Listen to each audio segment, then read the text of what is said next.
garantía de la calidad. Y en ese sentido, no importa si es una IPS que está habilitada o es una IPS que está en proceso de acreditación, el eje de riesgo sigue estando presente. Y es algo interesante porque el título de mi presentación dice: la gestión del riesgo es la perspectiva del enfoque centrado en la persona y el enfoque de la gestión clínica. Entonces, es algo interesante porque pareciera que nos tienen que decir todos los días que lo más importante en un sector donde el eje central del negocio es el cliente. Como usted lo decía al final, tuve la oportunidad hace unos años de escribir un libro de mercadeo y la palabra cliente es algo que al inicio en el sector generaba cierto prurito. Hoy en día se acepta mucho más, pero un cliente es una persona que tiene un derecho a exigir algo que en un mercado se le ofrece como un producto. Adicionalmente, todos conocemos básicamente este modelo conceptual que podría ser la ruta de ingreso, la ruta de atención del paciente en una institución de salud, que obviamente se hace mucho más evidente cuando uno está en un proceso de preparación, por ejemplo, en la acreditación, o uno está estructurando o estandarizando los procesos al exterior de las organizaciones.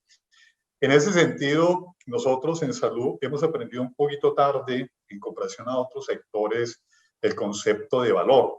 Casi que uno diría que realmente lo que en este negocio vendemos es un negocio porque lo que hacemos todos en las instituciones, yo traigo un hospital pediátrico, el único de Cartagena y la costa Caribe, igual que ustedes, lo que nosotros vendemos realmente es conocimiento, o sea, el foco central de la estrategia de valor está sustentada en la generación, capacidad y actualización de ese conocimiento de traducirse en un resultado que genere valor. Entonces, a veces la gente piensa que lo que vende uno es un servicio etéreo o que vende una tecnología, ¿no? Realmente lo que hace el core de valor es el conocimiento, la calidad del conocimiento y obviamente el negocio es la medicina clínica y la forma como producimos ese conocimiento. Hoy en día, obviamente en el país, igual que en el mundo, el riesgo es tan importante que ha llevado a que las instituciones de manera voluntaria se sometan, digámoslo así, o adquieran o tomen la decisión de ser evaluadas con estándares superiores, como es el caso de la acreditación, o sencillamente ser en un mercado, ya sea regional, nacional o internacional, ser un eje de atención, un centro de referencia. Nosotros en Colombia hablamos hoy en día de centros de excelencia, un concepto que ha venido evolucionando con el tiempo. Y adicionalmente, en aquellos países o sistemas de salud donde la población tiene mejor acceso a la información, tiene un nivel de comprensión mejor de la información a través del Internet de las cosas, observatorios de calidad, fuentes de información especializada, pues la gente sabe que es una buena calidad de la atención. Y en ese sentido, en nuestro caso colombiano, pues obviamente lo que llamamos el modelo de atención debe ser coherente con el enfoque estratégico de cada organización. Es decir, si yo estoy en un hospital, yo sé que a mí me conviene tener alta complejidad, porque la alta complejidad me permite generar servicios más costosos y los servicios más costosos me permiten mayor rentabilidad. Pero desde la perspectiva del asegurador, él no le conviene que la IPS como que concentre toda la atención, entonces se inventa un modelo de pago prospectivo en el cual hace cierta transferencia del riesgo y ese sector que es proveedor, asegurador, prestador, de manera dinámica empiezan a establecer mecanismos contractuales para poder gestionar el riesgo. Y eso se traduce obviamente en estrategias que van desde la consolidación de las redes de servicio, la ubicación y acceso geográfico, la complementaria con otro tipo de planes, complementarios estrategias de marca. La marca en salud es muy reputacional. Yo trabajé en la Fundación Santa Fe hace muchos años y la gente asume que la Fundación Santa Fe es excelente, lo es, entonces todos los que trabajan allá son buenos. Entonces, el concepto de marca en salud es muy interesante porque la gente no le va a preguntar al médico, dime en qué universidad estudiaste, te traigo una lista de chequeo, quiero saber qué tanto sabes de 1 a 10. Y obviamente, todo en nuestro entorno, en este contexto, la normatividad. Ustedes ahí ven algunas de las normas de todo lo que tiene que ver básicamente con el concepto amplio de riesgo, que incluye también el tema de las rutas de atención. Entonces, digamos que nosotros tenemos en principio una definición amplia de que necesariamente todas las instituciones del sistema deben tener algo que se llama un sistema integral de riesgos en salud. Cuando uno mira, hablo como una famosa ministra, cuando uno está dando docencia o está dando este tipo de conferencias, lo primero que uno debe mostrar es cuál es la metodología para la gestión del riesgo. Es una metodología muy común a todos los sectores. Si veo otro sector que no es de salud industrial, el concepto prácticamente es el mismo. Yo identificar, evaluar y medir, seleccionar, gestionar, implementar y retroalimentar. Entonces el concepto de riesgo es inherente casi que a la vida misma e inherente a los procesos productivos. Pero como el enfoque que yo quiero darles a ustedes es desde la perspectiva de la gestión clínica, me baso mucho en este libro que es del profesor Richard Bomer, donde básicamente en su obra como diseñando la atención o diseñando el proceso de atención nos dice a los clínicos, oiga, mire que lo más importante es que usted todos los días hace una microgestión del riesgo. Y esa microgestión del riesgo se traduce en algo que nosotros todos los días manejamos de forma simple, pero a veces poco comprendida, que es el concepto de ciclo de atención. Estuve trabajando en Ecuador mucho tiempo aprendiendo de todo el tema de Joint Commission allá. Y hay una pregunta que yo siempre hacía, ¿cuál es el ciclo de atención? ¿Dónde comienza la atención del paciente? Y la gente me decía, no, comienza cuando ingresa al hospital y termina cuando se va del hospital. Comienza cuando ingresa al consultorio y termina cuando se va al consultorio. Y realmente cuando uno empieza a mirar desde el punto de vista de la historia natural de la enfermedad, pues resulta que la mayoría de personas no se enferman en el hospital. La mayoría de personas se enferman en la casa o en el trabajo. O sea, hay una necesidad sentida, percibida o real de atención. Y eso, lo que llamaríamos la fase prehospitalaria, es muy importante. Entonces, mi ciclo de atención comienza cuando yo como paciente o yo como ser humano, persona, ya tengo una enfermedad, ya como que soy paciente y decido ir a una institución para que me atiendan y no termina cuando salgo del consultorio o salgo del hospital, sino cuando yo ya realmente me siento bien. Y en ese sentido, lo primero que tiene que empezar a trabajar es el lenguaje de comprender qué es el ciclo de atención. Ese ciclo de atención tiene esas dos aproximaciones. Una sistémica es dónde parte la necesidad de quién, del paciente, no la mía. El paciente no cobra vida cuando pasa el consultorio, no cobra vida cuando llega al hospital. Ya venía enfermo, uno no programa unas vacaciones en una institución hospitalaria. Yo siempre digo en las rondas médicas, lo más importante en la ronda médica diaria es comprender la importancia del ciclo de atención. Momentos críticos. Uno, valoración del riesgo de entrada y valoración del riesgo de salida. ¿Cómo te llega el paciente? ¿A dónde? A tu servicio de urgencias, del servicio de urgencias de hospitalización, de hospitalización donde sea. Entonces, las transferencias del cuidado, los procesos de transferencia del cuidado con herramientas tipo SBAR, que son herramientas estructuradas de comunicación, garantizan que haya una menor variabilidad. Entonces, casi que la finalidad clínica, la finalidad práctica de una vía clínica, que es eso que yo logro traducir en mi situación real, es garantizar, uno, que yo pueda identificar el riesgo, pero todo mi equipo. Entonces, uno diría, ¿cuántos pacientes tengo en urgencia? Tengo 60 pacientes. Hoy en el hospital tenemos 60 pacientes. Pero no todos los 60 pacientes tienen el mismo riesgo. Es decir, uso una herramienta tipo semáforo para poder mapear el riesgo y semaforizar en mis pacientes. Y la condición inicial en urgencias es crítica. Si yo no sé valorar clínicamente bien al paciente, lo voy a mapear erróneamente. Y el plan de intervención va a ser diferente. Entonces, tratando de conceptualizar un poquito alrededor de la primera definición, lo que yo creo valor no es la institución, es el conocimiento. Entonces, a mí, la sociedad confía en mí como médico porque usted sabe hacer lo que usted dice que sabe hacer. Pero yo, desde el punto de vista de proceso, yo manejo un flujo de información clínica. Entonces, si yo como paciente voy a un médico, me dice una cosa, el otro médico me dice otra, el otro médico me dice otra, eso se llama variabilidad. De lo que termina matando al paciente, perdón la expresión, matando al paciente o generando un evento adverso, es una variabilidad clínica. Entonces, uno no puede estandarizar el resultado, uno tiene que estandarizar el proceso y tener claridad que lo más importante que genera valor es el flujo de información clínica que está ahí pintado de color rojo. Sobre ese flujo de información clínica vienen otros flujos, un concepto muy de la logística. Ese flujo de información de consumo de recursos, todos los ingredientes que yo requiero médico, requiero equipo, requiero tecnología, requiero metodología, documentos, etcétera. Y adicionalmente requiero un flujo dinámico de transporte de productos y materiales, como una cadena de abastecimiento. Pero todo eso solo no lo hace. Si yo voy a una fábrica de producción Toyota, que es un modelo de referente en el mundo de la calidad, pues obviamente ahí hay robots y la cadena de producción es robotizada. En salud no tenemos robots. En salud lo que tenemos que garantizar es que los flujos estén estandarizados, que no haya variabilidad. Y lo más importante, todo lo anterior, sin un patrón de comportamiento, pues sencillamente no sea el resultado. Yo defino un patrón de comportamiento, perdón, yo defino un estándar con un patrón de comportamiento.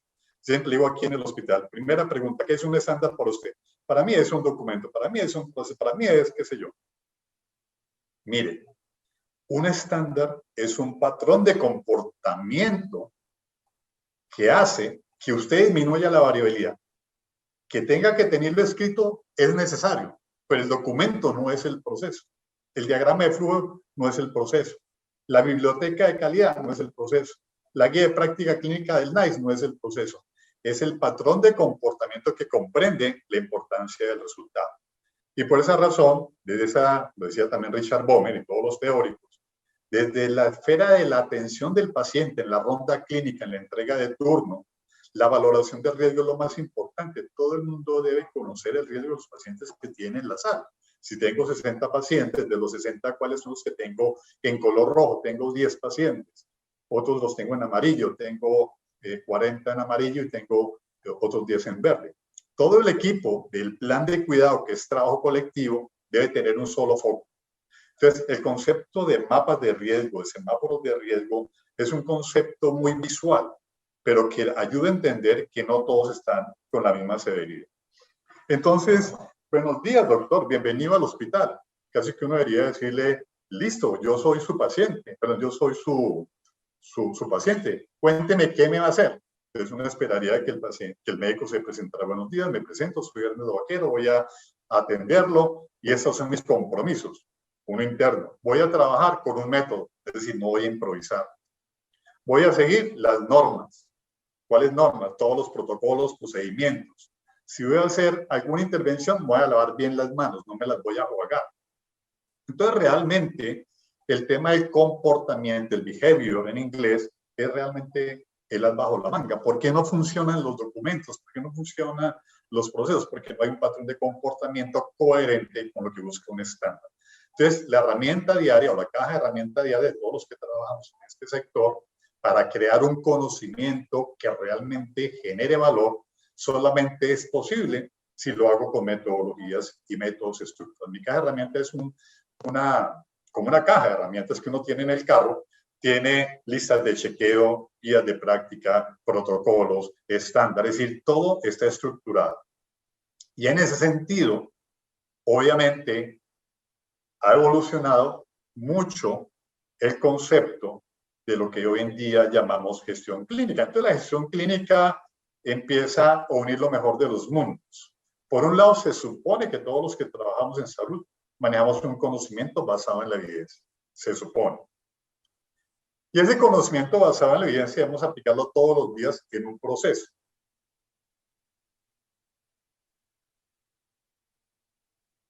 Si yo tengo el mejor conocimiento basado en son las dos caras de la misma moneda. Uno, tengo el mejor conocimiento. Soy el gurú, soy el experto. Pero si todo mi día a día yo no aplico las barreras, no aplico los procedimientos, no tengo un patrón de comportamiento coherente, yo no puedo gerenciar mi proceso clínico. Mi proceso clínico tiene nombre. Hernando Vaquero como paciente. Mariana Pérez como paciente. Yo trabajo en un hospital pediátrico y aquí siempre digo, los pacientes vienen de a dos. Niños, si tenga 17 años, 11 meses, 29 días, y el familiar que es un papá o una mamá. Entonces, en ese sentido,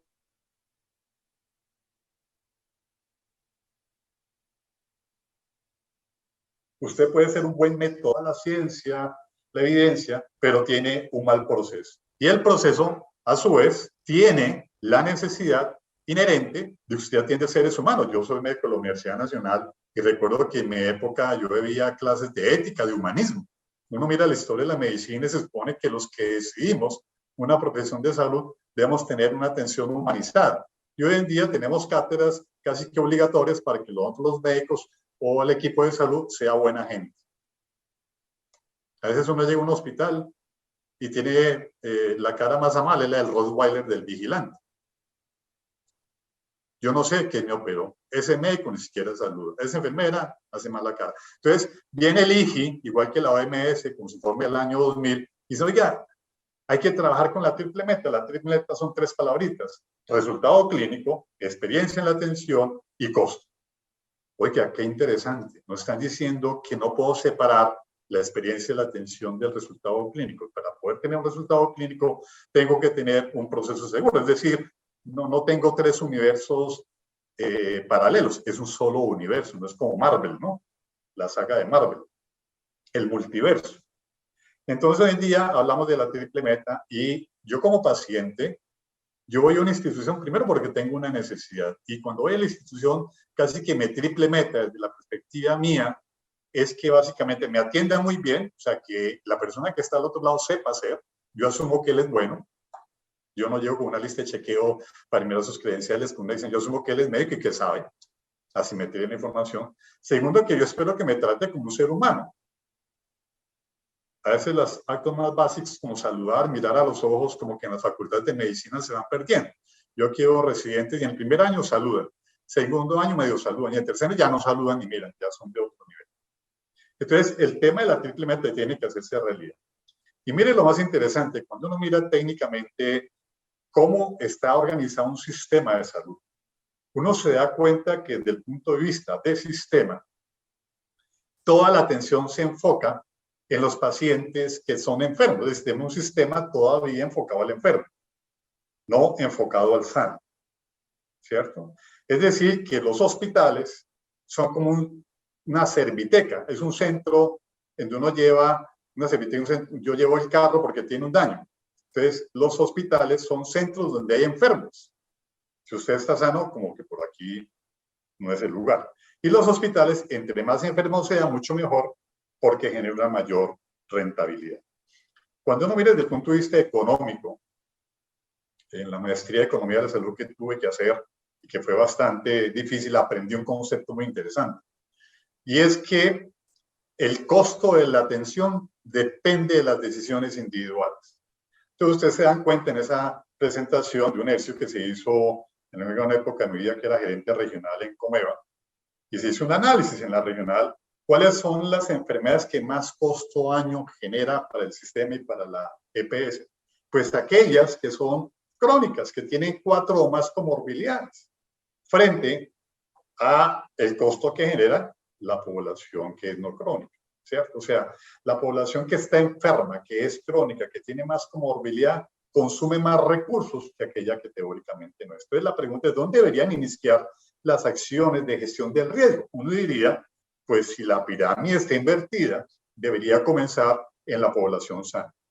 Y ahí viene el otro tema interesante. Hoy en día hablamos de las rutas de atención integral y yo no me voy a enfocar en la parte técnica, sino de mi perspectiva y posiblemente mi experiencia en todos estos años, en algo que he notado, y lo he aprendido mucho en el tema de mercadeo, en el tema de creatividad y co-creación, es el concepto, por ejemplo, de estilos de vida.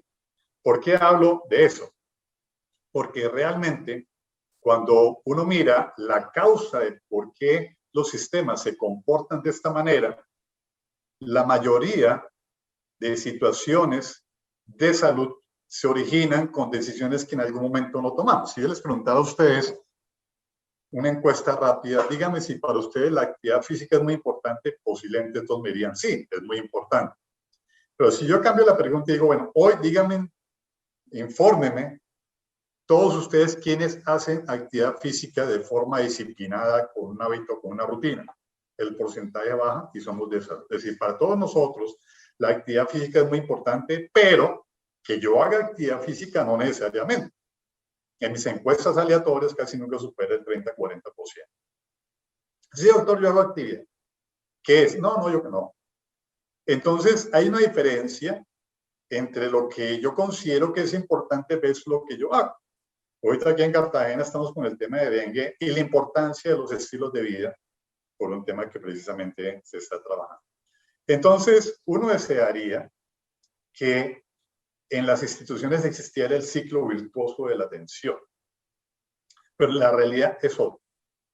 Cuando uno mira el impacto de la hipertensión, el impacto de la diabetes, por colocar solo dos ejemplos, pues todos tienen una historia natural de la enfermedad, que en algún momento fue una decisión mía, nuevamente un concepto de la economía, el costo de oportunidad. Yo en la vida tengo dos caminos para seguir: el camino del estilo de vida saludable o el camino del estilo de vida no saludable.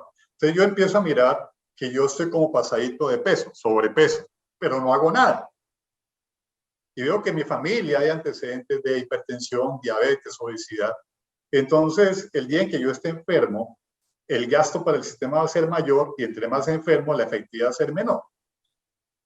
Entonces, uno quiere hoy en día, con esta modernidad, que todo sea como rápido, fast track. Yo creo en la prevención, pero usted me puede recetar una pastilla para que me haga hacer más ejercicio, comer menos y parar de fumar y beber, como las promesas del 31 de diciembre. Este año sí voy a hacer ejercicio, este año sí voy a dejar de fumar, este año voy a comer tanto. Entonces, cuando uno mira, básicamente de manera global, los estudios de carga de enfermedad, uno se da cuenta que realmente el peso porcentual de lo que hace que al final los fracasos sean mayores, así tenga acceso a toda la tecnología, a todos los servicios, se originaron en una línea de tiempo relacionada con los estilos de vida. El 43, entre el 40 y 50% de la carga de una enfermedad se debe a mi propio estilo de vida, a mis decisiones personales. Obviamente están influenciadas por lo que llamamos nosotros los factores primarios, el riesgo primario, mi biología, mi genética. Entonces yo estoy en un plan, cuando estaba en la adolescencia y uno veía la chica escultural y era muy bueno, esa porque uno no sabía mucho de esto. Sería bueno pedirle como las fotos de los ancestros, ¿no? Pero si uno veía que la familia de todos, después de un tiempo, eran un poquito más repuesticos, y le preguntaba, bueno, ¿y en tu familia qué enfermedades se han presentado? Mira, que mi abuelito tuvo hipertensión, mi abuela tuvo diabetes, hay mucha obesidad. Pues uno sabe que la probabilidad que ese personaje tan hermoso, esbelto, tiene un riesgo, ha heredado un riesgo primario por la genética, o sea, en sus genes tiene algunas probabilidades diferentes a la población general, es decir, hay una mayor susceptibilidad. Y si esa persona no se cuida, se empieza con sobrepeso, no le para bolas al sobrepeso, entonces lo uno con lo otro, riesgo primario con su estilo de vida, y empieza a desarrollar posiblemente una obesidad y adicionalmente posiblemente una hipertensión, y esa mezcla entre hipertensión y obesidad va a generar en el tiempo enfermedades mayores. Entonces miren realmente aquí un tema importante, estilos de vida más factores primarios casi son el 60%, pero todo el sistema de salud está enfocado a tratar el enfermo. Cuando uno mira esto, ¿qué peso tiene en términos, por ejemplo, de años de vida ajustados por discapacidad? Pues realmente en la estadística esta que está acá, en esta referencia del año 2017, se calculaba alrededor de 23.9 millones de abatos, o sea, de años perdidos por discapacidad, en una población que se midió alrededor del año 2010, y las causas de esa carga de enfermedad para el sistema era una dieta poco saludable, tabaquismo, presión arterial alta y sobrepeso. ¿Qué es el costo de oportunidad? Es el costo de la renuncia. Entonces, en el momento en que yo sé que yo tengo riesgos inherentes, pues obviamente yo tomo la decisión o seguir por un estilo de vida saludable o no. No me voy a detener en el concepto de estilo de vida saludable, todos lo manejamos. Pero algo que es interesante frente a este concepto que todos comprendemos es que ahí se viene un poquito esa afición, esa pasión por el tema de otros temas, como es el mercadeo. Y es que cuando uno habla de cliente, nosotros como clientes somos consumidores. Y realmente este esquema de necesidades de Maslow sigue siendo muy vigente. Todos los que estamos aquí en este escenario nos guía o nos motiva la autorrealización.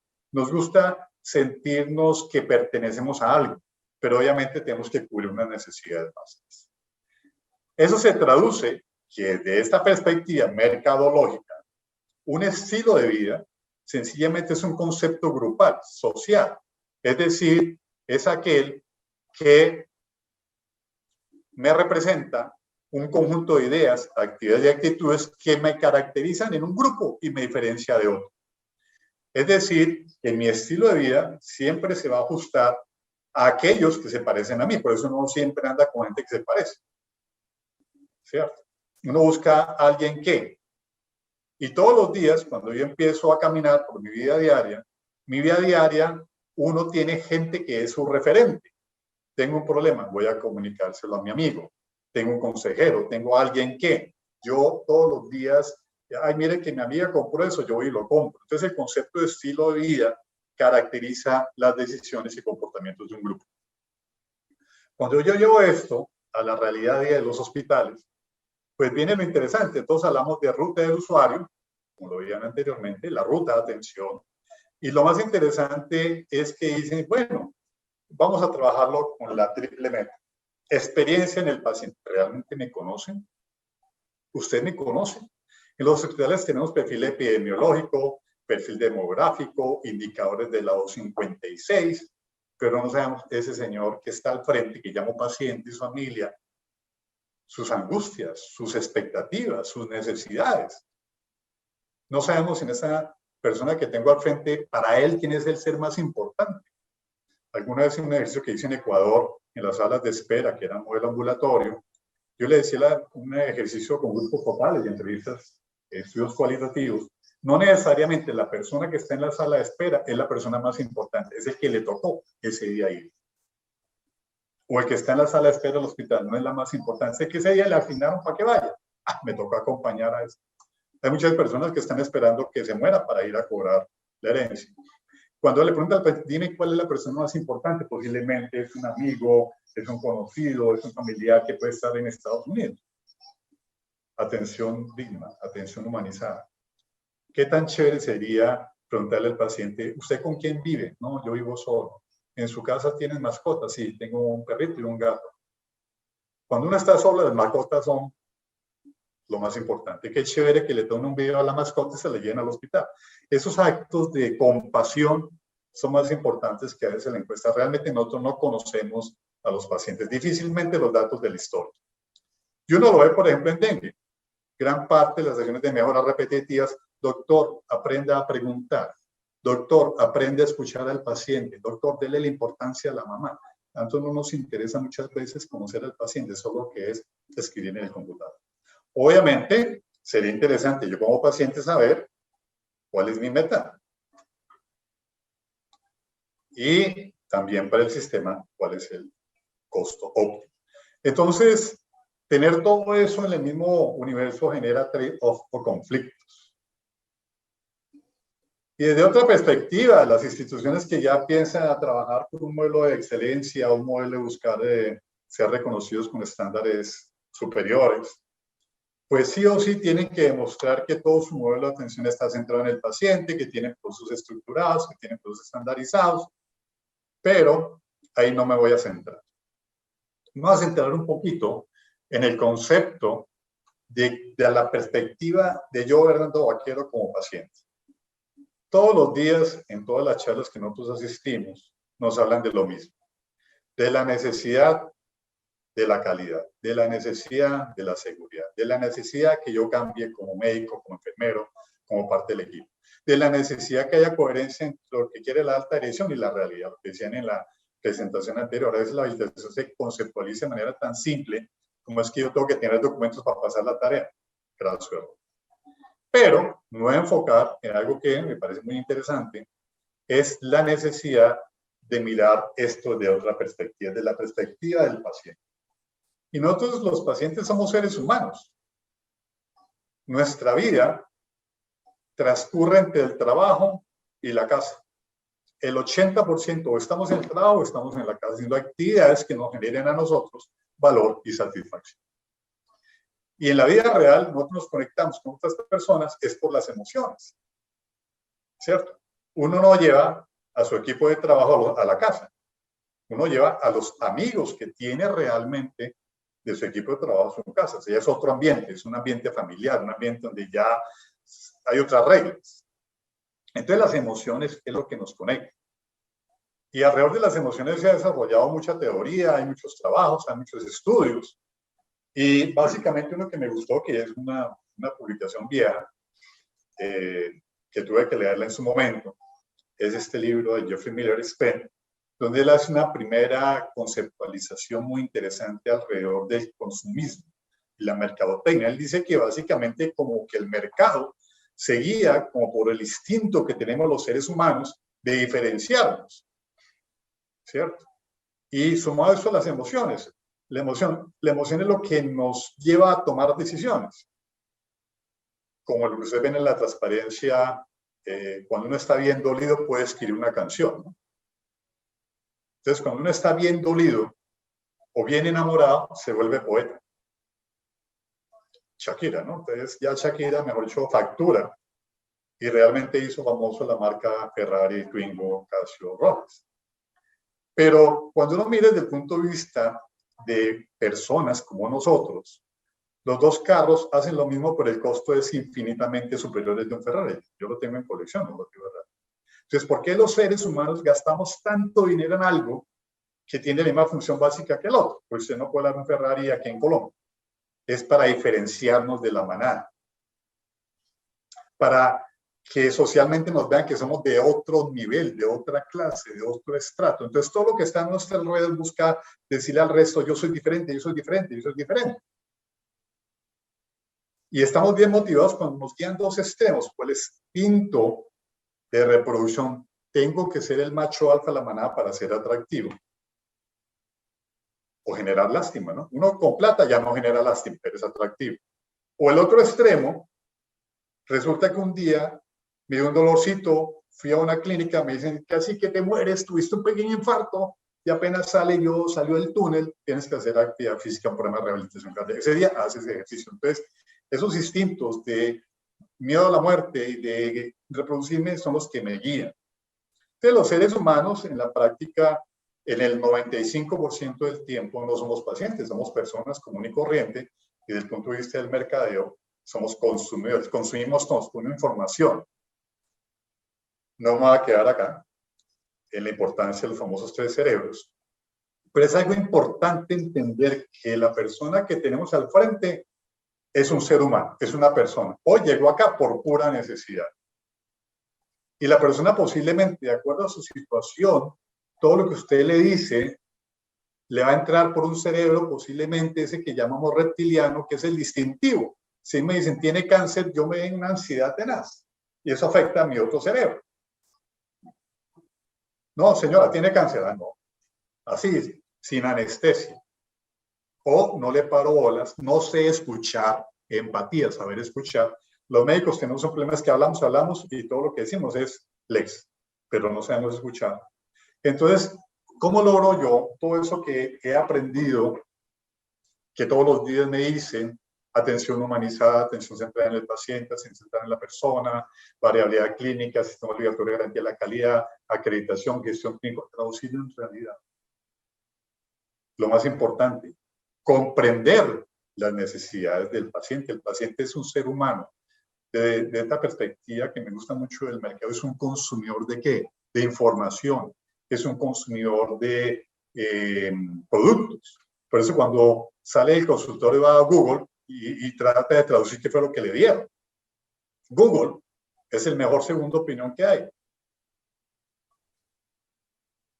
Hay un libro que se llama Todo el mundo miente, escrito por Stephen Davidovich, donde habla de eso. O sea, la gente consulta a Google después de que sale del medio. Entonces, con base en esas necesidades, en esas preferencias, yo debería rediseñar mi modelo de atención, personalizarlo y tratar de que eso fuese realmente una experiencia vivencial en el servicio. Y empieza a conectarse un poquito el concepto de valor. Cuando uno va en otros escenarios a charlas de marketing, de estrategia, de valor, que están de moda, te dicen, oiga, valor es hacer algo que puede ser simple, pero percibido de forma diferente. Yo tengo el café. El café es un commodity, o sea, el café se produce en una matica y si tú no eres experto en café, el café es el café. Pero cuando el café lo vendo con un concepto, entonces voy a Starbucks, voy a un Juan Valdez el café que compro al frente de la clínica, el señor del termito que me cobra 1.000 pesos, ese mismo café en Starbucks o en Juan Valdez vale más, va más costoso en Starbucks que en Juan Valdez, porque hay otro concepto, hay un modelo. Entonces, lo que hizo es transformar un producto genérico, un commodity, en un producto de valor, y entre más valor percibido por el cliente, está dispuesto a pagar más. Uno no es tacaño en un Starbucks o en Juan Valdez, no te invita un café, y uno empieza a mirar, no puede pedir rebaja, ¿no? Entonces, realmente el concepto de valor es un concepto psicológico de percepción de, yo compro un Ferrari porque, mejor dicho, por donde pase me van a mirar y soy diferente a usted, que tiene un fin, pero los dos carros me llevan. En un trancón, en cualquier ciudad nuestra, los dos carros no pueden superar los 20 kilómetros por hora. Entonces, desde esa perspectiva, pues obviamente nosotros debemos empezar a mirar esto del riesgo. El riesgo desde mi perspectiva como paciente es que alguien me quiere llevar de una experiencia actual a una experiencia deseada. Hay herramientas también hoy en día muy interesantes como es el coaching, el coach que quiere llevarte a esa experiencia deseada, pero un paso a paso. Entonces, mire, en ese ejercicio que estamos haciendo, si yo conociera a mi paciente y luego que tiene sobrepeso y le pregunto, ¿y usted en día qué come?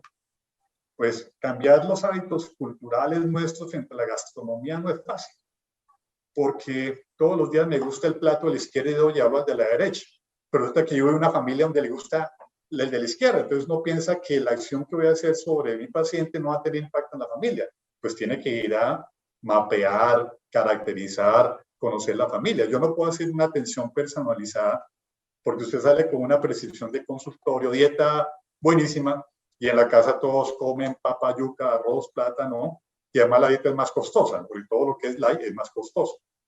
Entonces, el peso del contexto.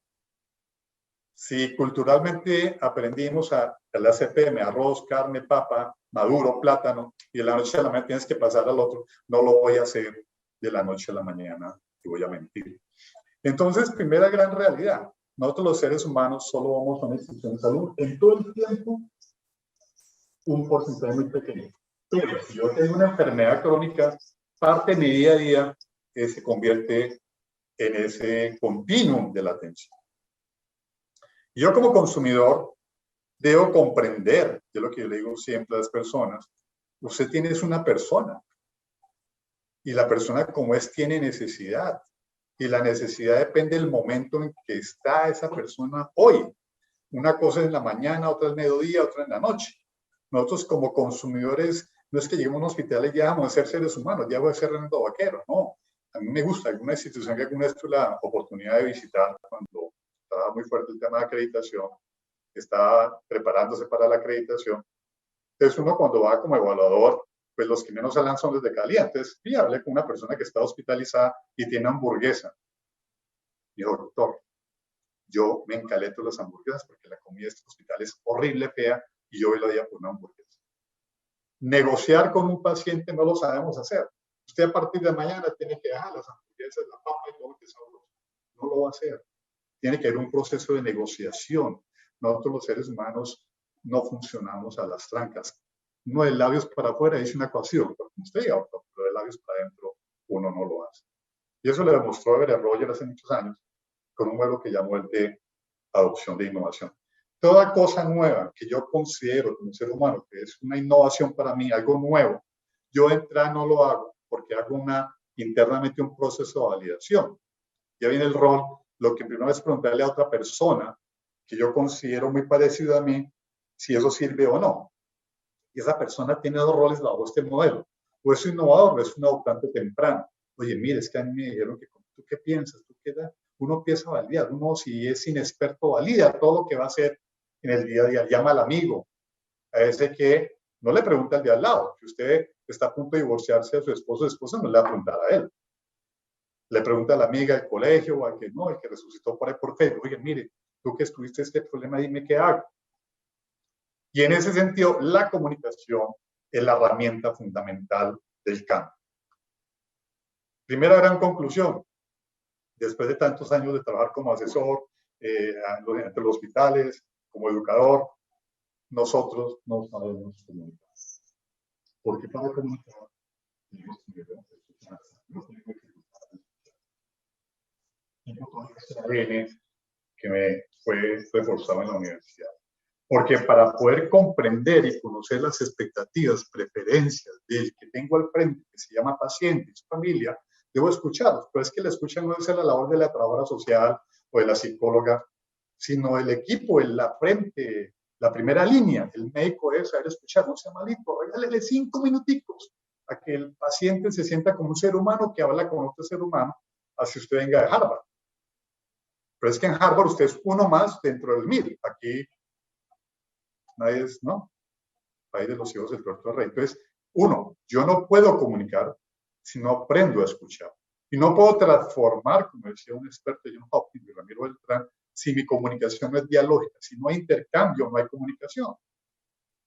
A través de la comunicación yo puedo conocer las preferencias, los problemas, las dificultades. Mire, yo quiero que usted coma saludable, pero dígame hoy, ¿sí? No, lo mando a interconsulta con nutricionista. Yo a la nutricionista, el nutricionista es una persona que tiene sobrepeso, no cuadra. Es como ir al gimnasio y el entrenador se haga, ¿no? Uno tiene que ser coherente. Y segundo, no es una labor de, es que allá te van a ordenar, allá te van a ordenar, allá es que te va a decir, no, quien debe liderar todo es teóricamente el médico. Entonces la comunicación es una herramienta poderosa de transformación y ahí viene el primer problema técnico. ¿Qué tanto los pacientes comprenden lo que se les dice? En inglés se llama health literacy, analfabetismo en salud, y se ha encontrado que mucha gente no comprende la información que le damos en las instituciones de salud. Su nivel de capacidad de comprender es bajo.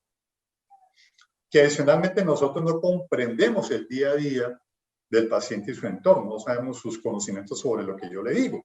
¿Cuál es su realmente actitud? Una actitud es una respuesta positiva o negativa. Decimos si lo va a hacer. Sí, doctor, lo voy a hacer. Y por debajo, que nadie sepa, me voy a comer este bocadillo, me voy a comer estas frías con erguito, porque eso es, recuerden, el cerebro. Cuando uno va a una tienda de hamburguesas, uno termina comprando la que tiene 3 capas de queso, doble carne, las 55 salsas, que tiene 8.000 calorías, pero el cerebro le fascina todo lo que sea así como extravagante.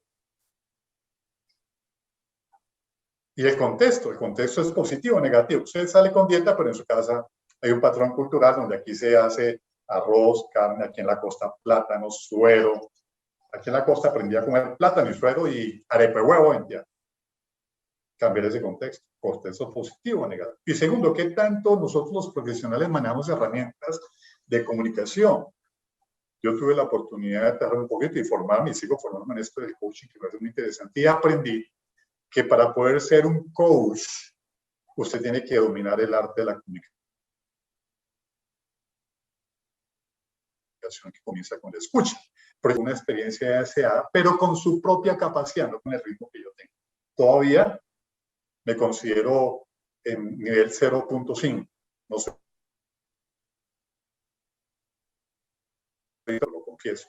Pero nunca durante mi formación me enseñaron a mí herramientas de comunicación, herramientas de educación, mucho menos herramientas de coaching. No aprendí como trabajo en el hospital universitario, el 95% del tiempo es patología, anatomía, fisiología, al final algunas clasecitas de administración en salud, y al final, cuando salen a trabajar, todos son buenos técnicos, pero muchas veces seres humanos un poquito diferentes. Entonces, viene ya para terminar el siguiente reto. ¿Cómo lograr que nosotros cambiemos? Uno, en otros sectores dicen, oye, realmente hoy en día el mundo se mueve a la personalización. Netflix, usted personaliza su contenido. Google, usted personaliza la búsqueda. Entonces, la personalización implica, entre otras herramientas, alguna que está nuevamente de moda, la aprendí hace más de 10 años, de 2009 a 2010, es que yo solamente puedo producir cualquier cosa para una persona si logro comprender su necesidad, así sea una charla de capacitación. ¿Cierto? Una experiencia que tuve en la Fundación Santa Fe, trae casi 10 años, como jefe del Departamento de Educación y Salud Comunitaria, hace muchos años. Y en esa época, para poder hacer una charla con la comunidad, antes hacíamos un trabajo de campo, hacíamos entrevistas, grupos focales, definíamos los contenidos con la comunidad. En esa época no existía el videobin como hoy, eran diapositivas. Y uno sabía ¿Cuál era el mensaje? Y uno usaba el rotafolio, usaba los recorridos por el barrio, por la parte, sí, era muy vivencial, usaba mucho una técnica que se llama hoy en día el storytelling, el contar historias, a través del cuento, a través de los relatos, a través de dejar en un libro viajero lo que a la gente sabía. Y en ese sentido, hoy en día, pues la innovación debe ser incluida en el día a día. Voy a compartir el único video que voy a mostrar.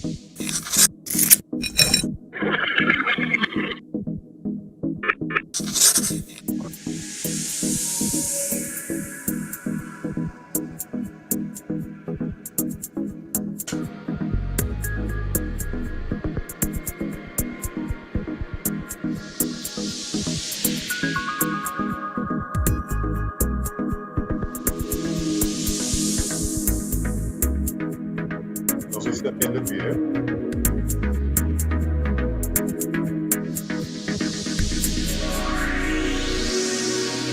Señor, sí se está viendo.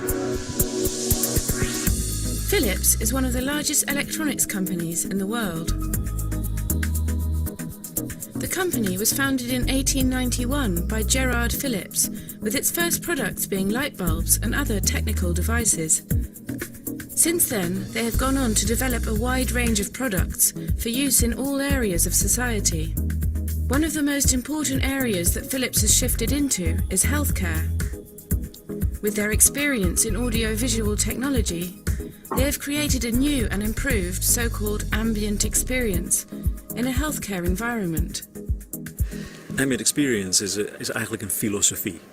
Het is een manier om naar ruimtes te kijken waar mensen in functioneren. Wat wij doen is eigenlijk met lichtbeeld en geluid proberen de belevingen van mensen in ruimtes te ondersteunen. Het is een onderdeel van de ruimte en daarom noemen we het ook ambient. Dus het is geïntegreerd. Het is niet zoals je binnenkomt dat daar een stereosetje staat.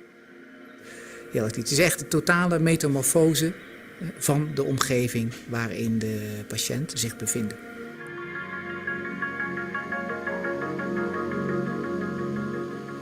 Nou, wat je hier ziet is een experience flow, zoals ze het noemen. Die beschrijft eigenlijk de reis, of de beleving van een patiënt. Hier laten we onze analyse op los.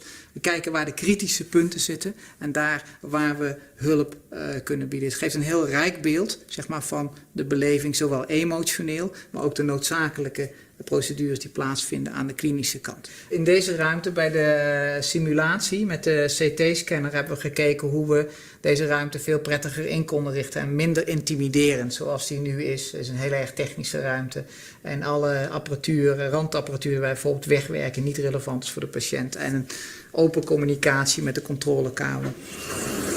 Ga je mee? We zijn hier in de ruimte van de kinderscanner. Gaan we uitleggen wat er met jou gaat gebeuren. En dat hebben we een aantal beesten voor en een robot. To explain to children how the medical procedure works, Philips designed a small-scale kitten scanner. It is one of the many examples where Philips focuses on the well-being of people and not only on technical product innovation.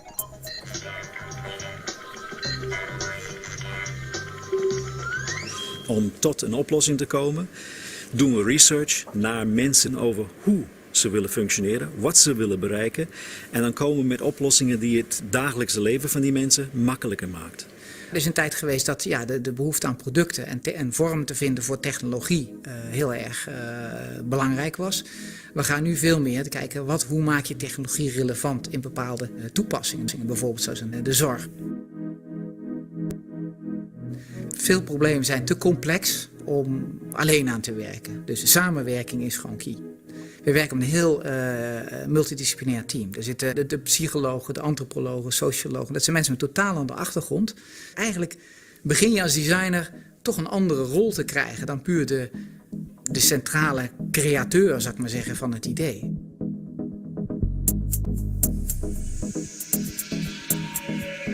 In feite hebben wij een oplossing die is universeel. Ja? En daar zijn we mee begonnen. Maar langzaam komen er specifieke behoeften.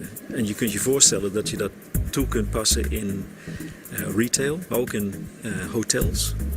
Dus het zoeken naar eenvoud, maar ook klantgerichte omgevingen. Dat kun je toepassen in allerlei soorten ruimtes. Begin bij die mens, probeer goed inzicht te krijgen naar die behoeften en probeer te kijken wat je met technologie kan doen. Entonces, eso te hace un poquito la importancia de tener en cuenta a ese ser humano como un concepto. Y el otro punto es el tema de lo que llamamos el analfabetismo en salud. También para terminar, un ejemplo un poquito cómico de la situación, de qué tanto los pacientes comprenden las instrucciones. My asthma. They said they'd fix it, but it didn't make any difference at all. Well, sometimes doctors make mistakes. Anna, you have to try twice as hard to fix them. Are you using your inhaler? All the time. Go through one a week. You sure you're using it right? Do I look like an idiot? No. Why don't you show me how your inhaler works?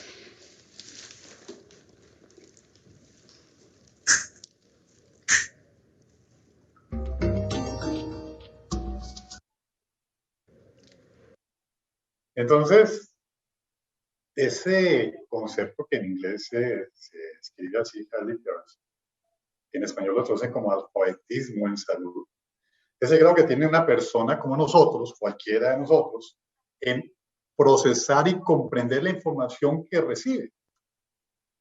Hablaba en la anterior, a veces se convirtió como en difundir listas de asistencia. Pero esto realmente, ¿qué tanto comprende el paciente, el familiar, después de que sale o no? Eso como que nadie lo evalúa. Y eso tiene un impacto porque realmente entre menos comprenda, pues va a ser pero para todos. Y hay, digamos, un grupo de personas que tienen mayor probabilidad de que tengan mayor analfabetismo, ¿sabes? Los pacientes crónicos, los pacientes que por nivel educativo no comprenden, los que no usan los servicios o no saben usar los servicios de prevención. Digamos, si uno hoy en día en un hospital, no digo mentiras, ¿qué tanto de la gente tiene capacidades de lectoescritura? Hoy en día muchos están tentados a aprender por YouTube. Ahora con el tema de la inteligencia artificial, la gente lee menos. En un país como el nuestro, donde la gente si acaso lee el periódico, ¿cómo va a garantizar que la gente comprenda? Yo tengo personas aquí en el hospital que veo que les cuesta trabajo comprender independientemente de su nivel universitario. Entonces, digamos que es uno. Cuando uno mira los estudios, dice el impacto del no comprender ese analfabetismo en salud puede representar, como usted ve, unas cifras billonarias en Estados Unidos. ¿Por qué? Porque si yo comprendo menos, no voy a seguir las instrucciones, ¿cierto? Si yo comprendo menos, voy a utilizar más los servicios. Entonces va a generar una cascada porque se suma lo uno con lo otro. Recuerden, realmente el sistema está hecho para enfermos. Y uno, a la gente que es sana, que tiene riesgo, no les he llegado. De hecho, yo estoy afiliado a una EPS y en lo que llevo aquí en Cartagena nunca me han llamado para preguntarme nada de eso. Con quién vivo, si estoy bien, si practico deporte, nada. Solo esperan que me dé un infarto y ahí sí empiezan a identificarme la autoría concurrente de la EPS. La persona sana no existe. No existe el riesgo cero. Todos tenemos alguna probabilidad de. Si hoy voy, me hago un chequeo ejecutivo, entonces voy a salir con el colesterol, con el azúcar, con estrés, con ansiedad, ¿sí? Etcétera. Ya tengo alguna situación de riesgo. Inclusión, no estoy sano, tengo alguna probabilidad de riesgo. Pero si no me cuido, entonces se supone, según la literatura, que en Estados Unidos, que es un país desarrollado, que 9 de cada 10 estadounidenses tiene una pobre comprensión de la lectura en Estados Unidos. Y que esa pobre comprensión de lectura, esa pobre alfabetización, implica un impacto negativo sobre lo que se llama el alfabetismo o analfabetismo en salud. Entonces, conclusión, todos los días de nuestras vidas, cuando uno llega a una institución de salud, llámese consultorio, hospital, clínica, no importa el nivel de complejidad, siempre tengo un ser humano al frente. Y para poder yo gestionar el riesgo, la moraleja de esta presentación es que lo que más pesa, y comencé por ahí, es lo que yo llamo estilos de vida saludable. Hoy, hay un poco de personas allá afuera que se van a enfermar. Si esas personas que están allá afuera no toman una decisión costo-oportunidad de gestionar su propio riesgo. que una vez lleguen a mí como proveedor, sea consultorio, hospital, el equipo no comprende la necesidad de conocer a su cliente como persona, como consumidor, sino solamente dedicarse a registrar datos y tener indicadores, pues todo lo que él le va a decir, si no me interesa, no lo va a comprender, porque él va a salir y doctor Google le va a explicar lo que usted no le explicó. Que afortunado o desafortunadamente en el mundo de hoy, nosotros los médicos somos los líderes de la atención. Pero si yo médico me considero que soy de Harvard, porque usted no sabe quién soy yo, y el resto lo miro como, ¿no? Y aquí se hace lo que yo digo, eso ya cambió, eso era un modelo feudal. Hoy en día nos están pidiendo a los médicos que seamos líderes con el ejemplo, que seamos líderes en que aprendamos a escuchar. Yo todavía estoy en ese proceso. No hay nada más aburrido que una charla de médicos. Sabemos de todo. Y este sabe más, y este es su pergamino. Entonces, el man para poderse diferenciar, uno saca todo el pedigrí y lo complementa con un Mercedes en el parqueadero diciéndole, usted no sabe quién soy yo. Eso ya en este modelo no funciona. Aprender a escuchar. Aprender a comprender el nivel de automatismo que tengo con el que yo lo veo todos los días. Y es una lucha, creo que ya nosotros no hemos hablado de la vida ni en la universidad ni en las organizaciones. Hay muchos temas que hacen la calidad de las resoluciones, de las prácticas, de lo que decir en la paz anterior. A veces creen ustedes porque alguien se inventó porque toca para que también se hubiera, se estén conformes, si no los pobrecines que les toca. No, la realidad es que nosotros somos las personas que la sociedad nos dio una prerrogativa, que es una prerrogativa, para que de una forma humana, como seres humanos, aprendamos otros seres humanos con un conocimiento. Y el conocimiento es lo que crea valor, no solo la forma como usted lo aplica, sino la forma como usted lo transmite para transformar a otro ser humano que está al frente y hoy en día lo llama paciente. Paciente, palabra que solamente cobra vida cuando usted tiene una enfermedad. Usted no es paciente cuando entra a un éxito, ¿no? Voy al éxito como paciente, voy como cliente. Voy al hotel aquí en Cartagena, quedarme como cliente. Pero paciente es cuando ya tiene una connotación de enfermedad. Entonces, enfermedad más personas es igual paciente. No lo miran, no lo saludan, no le dedican tiempo, porque siempre estamos ocupados. Y realmente es muy difícil transformar a una persona sin tiempo. Muchas gracias.